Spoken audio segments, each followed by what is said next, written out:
높이도 높아졌고 헤어라인 M자 쪽으로도 상당히 진행된 그런 케이스였습니다. 이 각을 교정을 하면서 자연스럽게 옆에 교정하는 디자인으로 기획을 했습니다.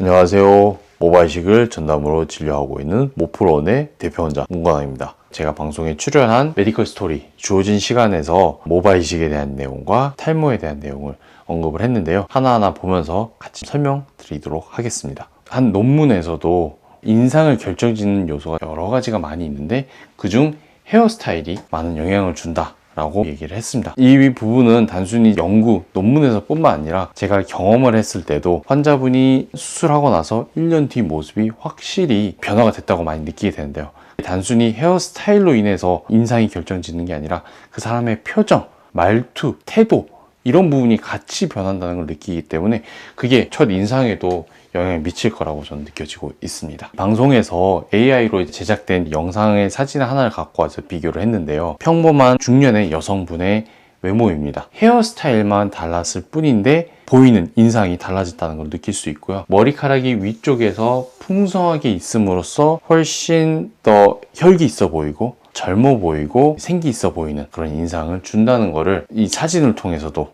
확인할 수 있습니다. 방송에서 저희한테 연락이 와서 고객분의 수술, 모발이식과 탈모에 대한 촬영을 협조를 요청하셨습니다. 촬영에 협조해 주신 남성분은 30대 남성분이셨고요. 30대 초중반부터 탈모가 진행을 하면서 다행히도 탈모약을 일찍이 드셨습니다. 하지만 탈모가 이미 진행된 부위 같은 경우는 어쩔 수 없이 비어졌고 아무리 좋은 약을 먹거나 이제 주사를 맞아도 회복되지 않기 때문에 그 부위는 모발이식으로 채우기로 계획을 하였습니다. 높이도 높아졌고 헤어라인 M자 쪽으로도 상당히 진행된 그런 케이스였습니다. 노우드 해밀턴 스케일이라고 해서 탈모의 단계를 설명을 할 때 대략 3단계 정도 진행됐다라고 볼 수 있고요.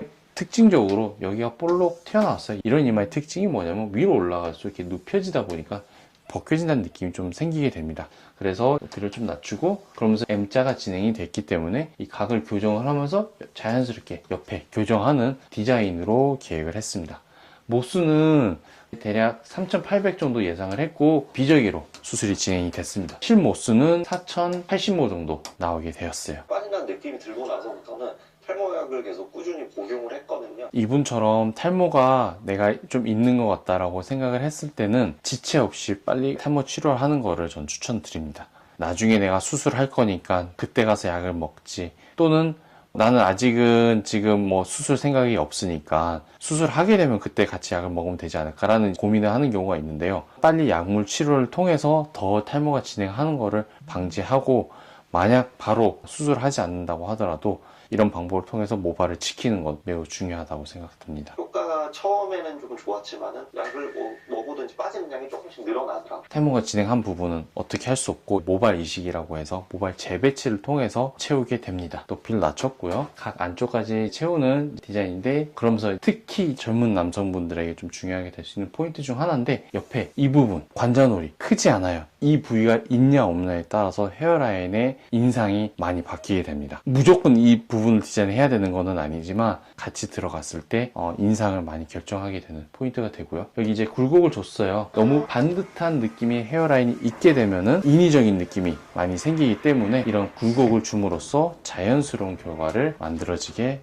되었습니다. 탈모가 진행하고 있다고 했을 때는 거시적으로 얼마나 M자가 깊은지 보는 것도 중요하지만 이렇게 미시적으로 가까이서 확대해서 모발 상태를 확인하는 게 중요합니다. 왜냐하면 단순하게 탈모가 안드로이드성 탈모로 인해서 생긴 걸 수도 있겠지만 휴지기 탈모일 경우는 또 다르게 보이거든요. 그런 부분을 확인하고, 또한 가까이서 봤을 때 모발 상태가 현재 다른 머리카락과 비교했을 때 얼마나 가늘어졌는지를 봄으로써 탈모의 진행 정도도 가늠해 볼 수 있기 때문에 탈모가 있은 경우에는 이렇게 두피 확대기능을 통해서 모발 상태도 확인하고 있습니다. 일찍이부터 탈모약을 드셨기 때문에 모발 상태가 매우 좋으셨어요. 한 모공에서 이렇게 세 가닥, 군집되어 있는 네 가닥도 있고 두 가닥도 있고 하는데 모발 사인 간격도 좋으시고요.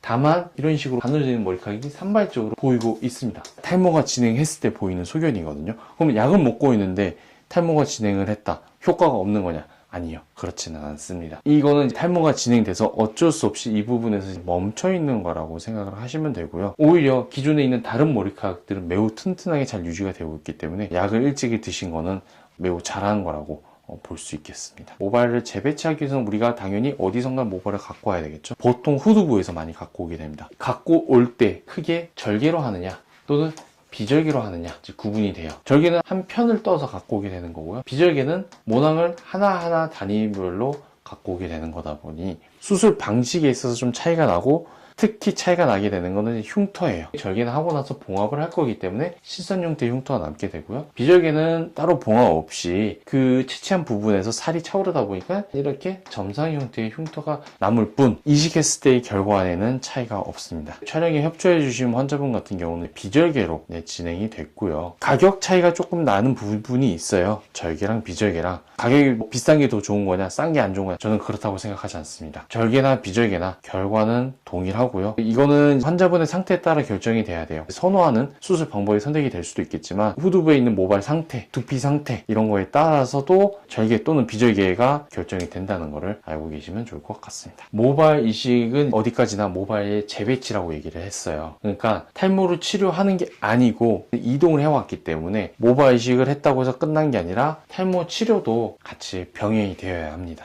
탈모가 있다고 하면은 탈모약 중요하겠고요. 그리고 병원에서 관리, 빨리 그 사이클을 막아줘야 돼요. 모발이 자랄 수 있는 그런 환경을 만들어줘야 됩니다. 각자 환자분이 할 수 있는 건 뭐냐면 생활 습관도 같이 병행이 된다면 좋겠죠. 충분한 수면, 규칙적인 식습관, 그리고 이제 담배 같은 거 너무 많이 하지 않는 거, 이런 부분들이 같이 병행이 된다면은 탈모 치료도 좋은 결과가 있을 테니까 같이 해주시면 좋을 것 같습니다. 탈모는 진행성 질환으로 꾸준한 관리가 필요합니다. 유전 인자를 갖고 있으면 탈모는 생기게 되어 있어요. 하지만 관리만 잘 한다면은 충분히 늦출 수 있고 더 진행하지 않도록 막을 수도 있습니다. 저희 병원은 신사역과 압구정역 사이에 위치하고 있으며 전문의인 제가 처음부터 끝까지 진료를 도와드리고 있습니다.